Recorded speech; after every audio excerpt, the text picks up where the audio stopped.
What's up, you wonderful people? My name is Riley Hour and I'm with Bootleg Boomerangs, and if you're on this video, you've probably gotten one of these wonderful Giggling Goose Boomerangs I have right here. Hopefully yours is painted, but if it's not, it's gonna work just the same. Anyway, you clicked on this video to learn how to throw this boomerang. So I'm gonna break down every little step you need to know in order for you to get as many wonderful returns as you probably want. So let's get into it. Well, the first thing you guys should try to find is a location where you're going to throw this boomerang. Now, what I always say is a location like a park, even a baseball field, something without any trees or any objects such as cars, people to get in your way, because the last thing you want to do is get your boomerang stuck in a tree, which I've done many times, or to hit pavement or to hit anything that's going to damage the boomerang. If you're in a wide open field like this, there's an extremely low likelihood that one of these is going to break. So step one, find an open field near your house or wherever you're at. Next thing you're gonna wanna do, and this is super duper uber duper important for these boomerangs to come back to you. If you don't do this, you're gonna be extremely frustrated. I made this mistake when I got my first boomerang and I just could not get it to come back to me no matter how hard I tried. You need to bend the wings. Now I'll show you guys how to do that in this little clip right here, but pretty much what you're gonna wanna do is just apply a little bit of pressure to the wings up, right? And you may be confused what I mean by up, but on one side of your boomerang, you're gonna notice that it's painted or it's not painted, but on the other side, it's for sure gonna have my signature and the number of the Giggling Goose model you have. So what you're gonna wanna do is have my signature pointing down, and then you're going to want to slightly bend up on the wings like this, if you see that.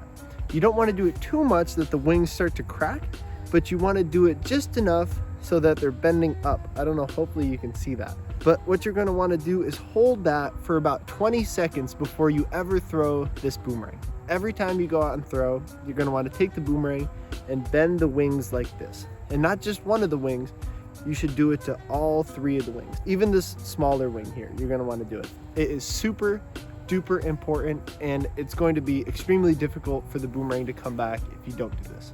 Next thing up is going to be how you're actually going to hold this boomerang. Even if you're a beginner, I should say. I always tell people to make a fist, right? With your right hand, if you're right-handed, and if you're with your left hand, if you're left-handed. So make a fist like this.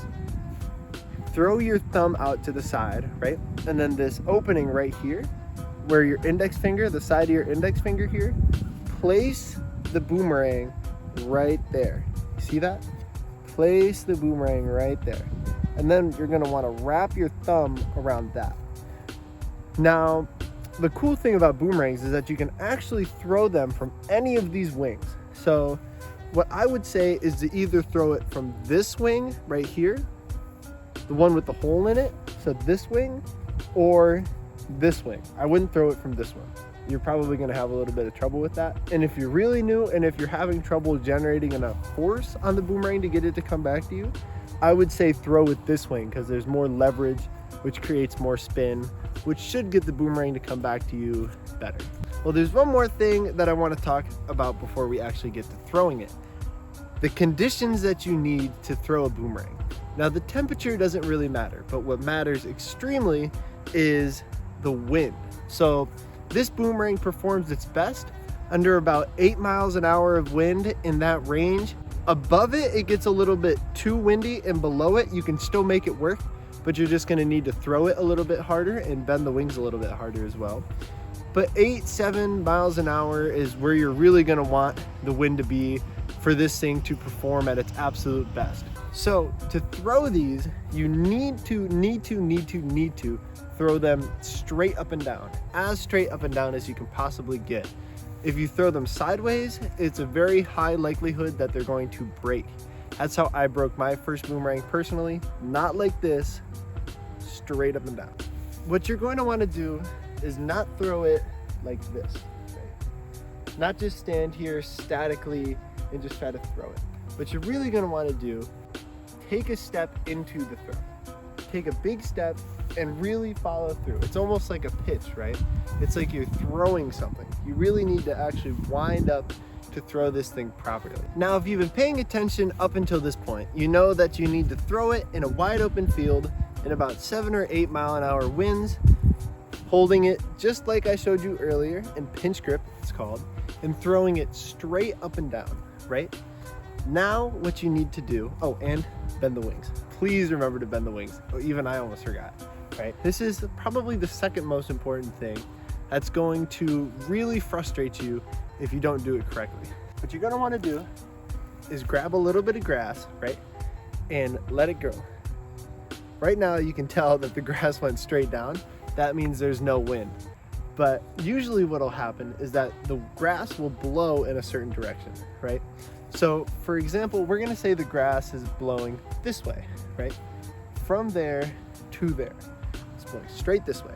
What you're gonna wanna do is line up directly at the wind, and then you're going to want to point, if you're a right-handed person, point to the right of it about 45 degrees.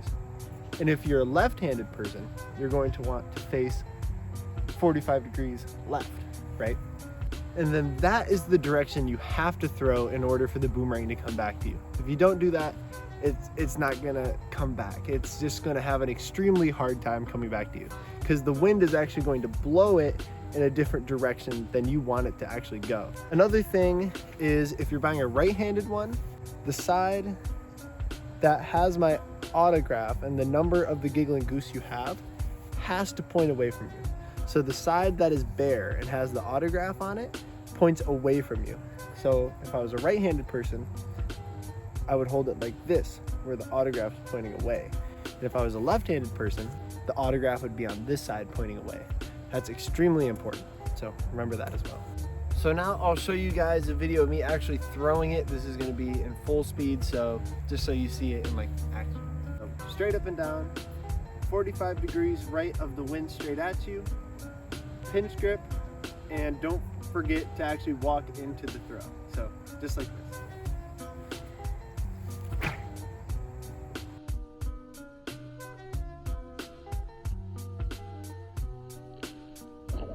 Now, one thing that I haven't mentioned yet is how you actually catch boomerangs, and you're going to use this form right here. And I know that sounds goofy, but it is entirely true. So here's an old video of me catching a boomerang, well, and throwing it. But you'll see when I catch it, I open my arms just like that part of the song in Baby Shark, and I catch the boomerang. For more examples, check out my shorts. So yeah, that's pretty much everything you guys need to know. If you have any questions other than everything that I went over in this video, I'll put my contact information right above my head. And please feel free to reach out to me. If you'd even like me to join a video call with you throwing out in the field, I'd love to do that to give you some pointers. And yeah, thank you so much for watching. I know this video isn't like the most highly edited. I just wanted to get something out to you guys so you had a full-blown tutorial on how to actually throw these bad boys, these giggling gooses. So thank you so much for watching, and peace out.